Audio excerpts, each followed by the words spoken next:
Bonjour et bienvenue pour ce nouvel aperçu des moteurs potentiels de la semaine. Voyons ce qui attend les marchés financiers cette semaine. Peter Jarrett, chef de département chez l'OCDE, nous en entretiendra. Peter, la Banque du Japon a publié ses minutes de la réunion de politique monétaire vendredi. Ils ont laissé la politique monétaire inchangée lors de leur dernière réunion le 30 avril. Cependant, ils ont abaissé leurs prévisions en matière d'inflation et de croissance du PIB. À quoi peut-on s'attendre du compte-rendu ? Je crois que les minutes de la réunion peuvent fournir certaines idées par rapport à la façon de réfléchir des membres de la banque, ainsi que révéler la raison de l'optimisme excessif des membres de la banque et du gouvernement par rapport aux perspectives de croissance économique en 2015. La semaine dernière, ils ont abaissé leur prévision de croissance de 2,1% à 2% pour l'année fiscale 2015. Mais la cible fixée par le gouvernement est à la marque d'1,4%. Je suis mené à croire que les marchés et les économistes vont chercher à comprendre quel genre de facteurs ils n'ont pas pris en compte. En ce qui concerne l'inflation, on dirait qu'ils n'ont pas accordé beaucoup de poids à la baisse des prix du pétrole pour l'exercice financier 2015. Leur trajectoire vise toujours la marque de 2% au début de 2016. Donc, ils restent sur la bonne voie. Pour l'instant, il n'est plus nécessaire de passer à une autre intervention monétaire. En toute logique, il sera intéressant d'apprendre leurs arguments en faveur de la non-intervention. Les données entrantes sont plutôt faibles. En revanche, les fabricants s'attendent à un rebond de la production manufacturière en avril. Il est fort probable que ce rebond a vraiment eu lieu, mais il reste à surmonter la situation néfaste dans le secteur automobile, car la demande qu'on a observée dans ce secteur n'a pas pu suivre le pas de l'augmentation de la production. Les stocks japonais sont supérieurs aux niveaux européens de 23%, ce qui va sûrement représenter un facteur restrictif pour la production.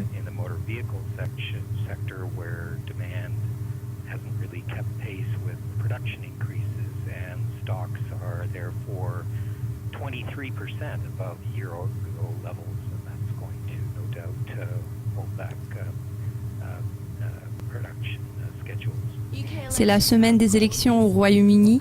Quel impact est-ce que ce scrutin pourra avoir sur les marchés selon vous ? Si vous cherchez à tirer parti de cette situation électorale, vous n'êtes pas sans ignorer tout ce que les marchés ont déjà pris en compte. Oui, il est à noter que depuis un bon moment déjà, tous les sondages d'opinion pointent vers un Parlement indécis. Cependant, la question est de savoir si c'est vraiment si important pour le Royaume-Uni que la coalition soit dirigée par les conservateurs ou bien par les travaillistes. Je suis mené à croire que l'issue du scrutin sera importante pour le pays. La coalition menée par les conservateurs serait en mesure de stimuler un rallye boursier et de favoriser le renforcement de la livre sterling. En revanche, s'il s'avère que les démocrates libéraux, qui sont leurs partenaires de la coalition, parviennent à leur fin sur le plan de l'allègement de l'austérité, contrairement à la volonté des conservateurs, cela pourra entraîner l'affaiblissement des titres souverains. Bien évidemment, s'il s'agit d'un gouvernement mené par les travaillistes, quelle que soit sa composition, je crois que nous observerons l'affaiblissement des actions, de la livre sterling et des obligations au Royaume-Uni. Pourtant, si les conservateurs britanniques obtiennent la majorité, nous allons probablement voir un rallye prononcé des actions et de la livre sterling, mais la performance des obligations serait meilleure que sous n'importe quel autre scénario.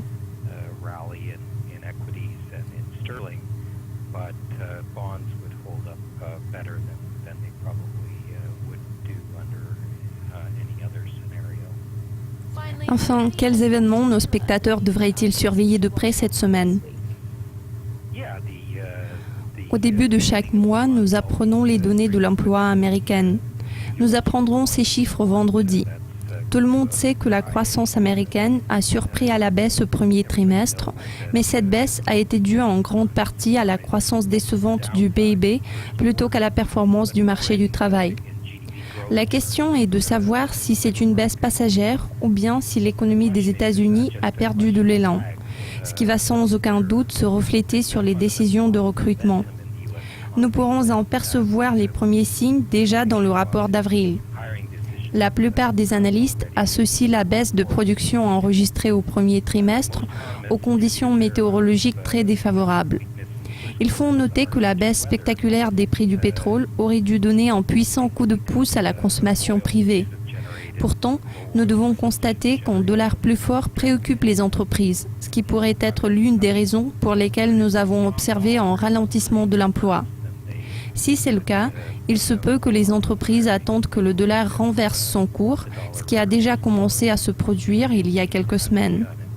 Alors, il devient évident que dans les semaines qui vont suivre, les acteurs du marché vont porter un regard attentif sur le taux de participation parce que ce dernier ne cessait de reculer ces derniers temps, ce qui limite inévitablement la croissance du potentiel de production et ce qui va sûrement affecter les perspectives de croissance de l'économie américaine.